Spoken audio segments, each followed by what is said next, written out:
we've just invented a gun and it can be pointed at anyone. The phone goes off in your pocket. That's the trigger. You check the phone. That's the action. The question is, what comes up on that phone? Maybe it's good. Maybe it's bad. It's not just about addiction. That just sets up the jack. So it's like nice and sturdy in 2 billion people's brains. Now, once that jack exists, now you have this business model of advertising that says, just pay me and I'll put thoughts in the most vulnerable minds. Just tell me their zip code.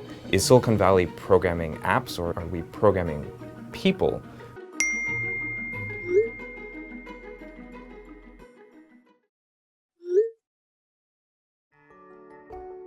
Coming up with Infinite Scroll was just the joy of creating something that felt better. It was really simple. It's just like, hey, here's one way in which we don't have to ask the user to make a choice that they don't care about. And so the thought was, why don't we just take the content that's on this second page?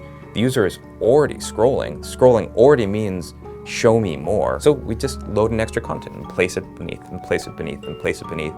And this gave rise to Infinite Scroll. And we started seeing it popping up on other blogs, and then it just started appearing everywhere. And I was so enamored of this idea that I went around and gave a talk at Google, talked all over the Valley, being like, guys, this is a better interface for users, not realizing that by removing the stopping cue from the human, just like when you have a soup bowl and you slowly feed in more soup, people eat way more food and it contributes to obesity, that this is going to directly contribute hundreds of millions of hours of wasted time to the obesity of our minds. You know, our team joined Google in late 2011, early 2012, and I became a product manager around sort of future-looking assistant and Google inbox email type applications.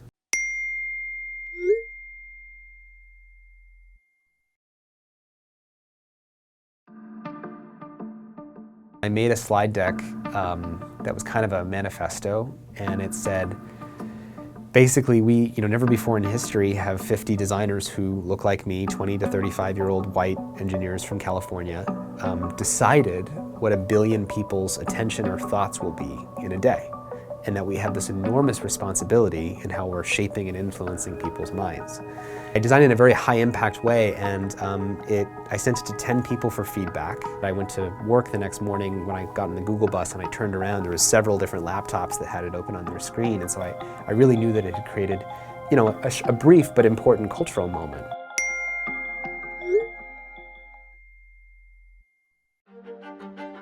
Even if nobody at a company is evil, and almost everyone in Silicon Valley is not evil, we all wake up and we go to work thinking we're doing something good for the world, but in the end, you're getting judged based on this number, which is how much time of your users you're getting.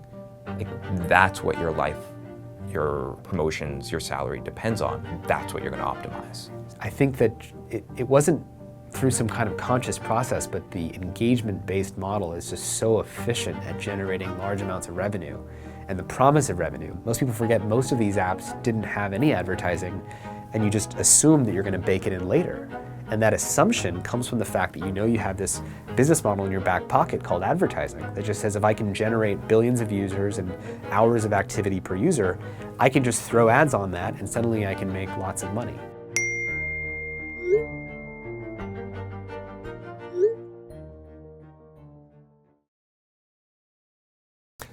We used to have something called boredom.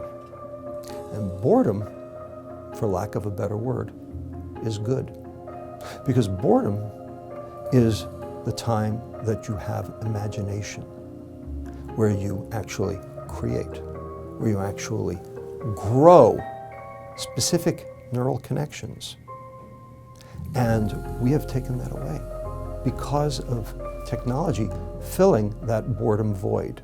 When you ask the question, what is technology doing to us?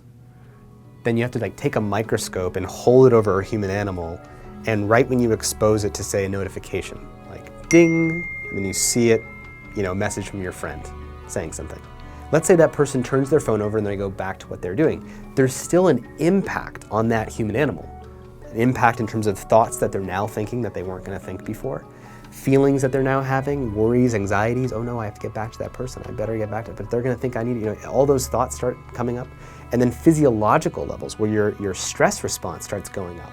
If you distract someone, it takes 23 minutes on average to be able to get back to the same place in terms of the project or process that you were in. And just imagine an ant colony, and now give a little phone to every ant in the ant colony. All of a sudden they start looking down at and now Facebook can just like turn a lever and make all the ants move this direction or that direction.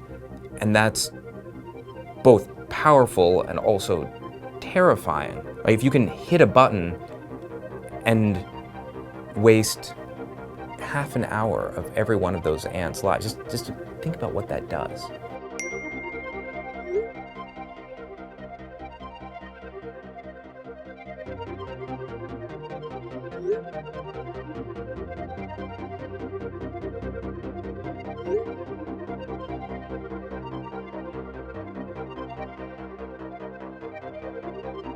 We have to recognize that this is a public health issue, and it's going to require a public health solution.